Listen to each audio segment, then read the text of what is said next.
Bismillahirrahmanirrahim. Innal hamdalillah nahmaduhu wa nasta'inu wa nastaghfiruhu wa na'udzu billahi min syururi anfusina wa min sayyiati a'malina. May yahdihillahu fala mudhillalah wa may yudlil fala hadiyalah. Asyhadu an la ilaha illallah wahdahu la syarikalah wa asyhadu anna Muhammadan abduhu wa rasuluhu la nabiyya ba'dah. Para pemirsa yang semoga dirahmati oleh Allah Subhanahu wa taala. Ada satu permasalahan sangat penting sekali dalam kehidupan kita ini, di mana mungkin kita semua insya Allah sudah hafal tentang rukun iman. Ada 6 rukun iman. Namun bisa jadi kita tidak memahami urgensi dan makna daripada rukun iman. Kenapa sih kita harus memahami rukun iman? Dan ini adalah pemahaman dasar yang harus kita miliki. Bahkan saya yakin di antara kaum muslimin itu ada yang belum hafal rukun iman. Padahal ini adalah tonggak kehidupan dia.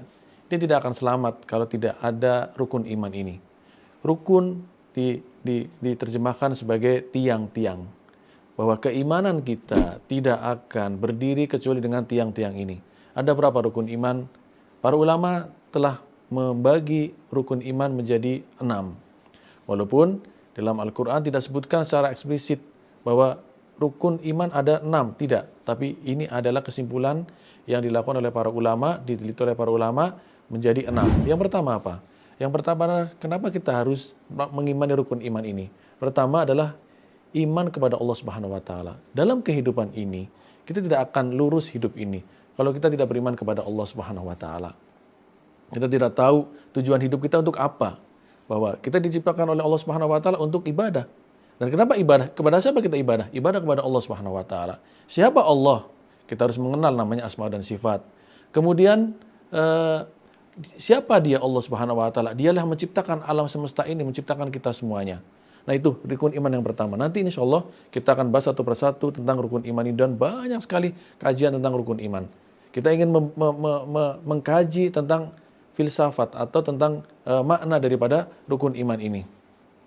Yang kedua adalah bahwa ketika dia beriman kepada Allah Subhanahu wa taala, dia harus meyakini ada malaikat yang melihat kita, yang menulis kita, yang ditugaskan oleh Allah Subhanahu wa taala.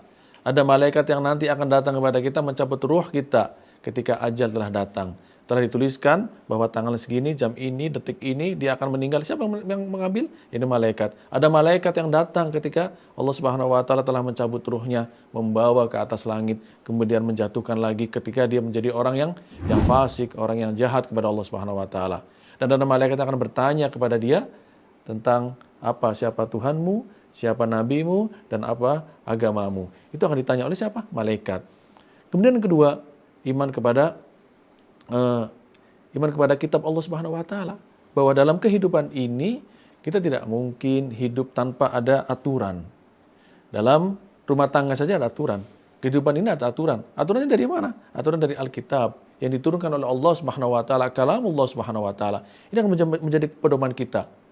Setelah itu kita beriman dengan rasul-rasulnya yang diutus oleh Allah Subhanahu wa taala.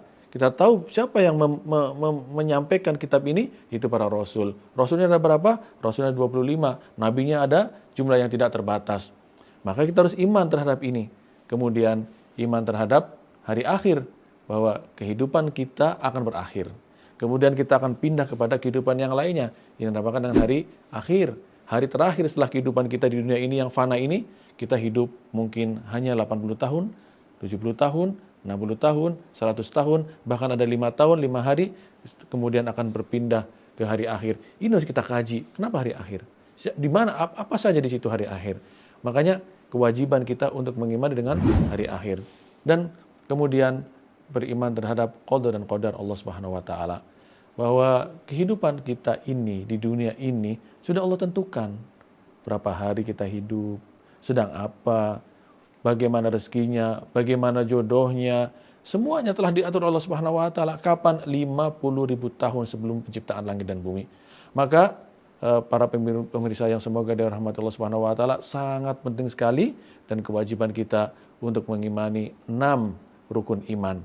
Setelah itu kita menghafal, kita memahami, kita mempelajari, insya Allah kita akan menjadi orang yang baik. Kenapa? Karena begitulah, inilah landasan kita. 6 ini landasan. Ketika kita mengimani iman kepada Allah Subhanahu wa taala, kita mengimani dengan qada dan qadar Allah Subhanahu wa taala dari ujung sampai ujung, maka insya Allah kita akan menjadi orang yang baik. Kenapa? Ketika kita berbuat kejelekan, kita ingat, oh ada Allah Subhanahu wa taala yang melihat kita.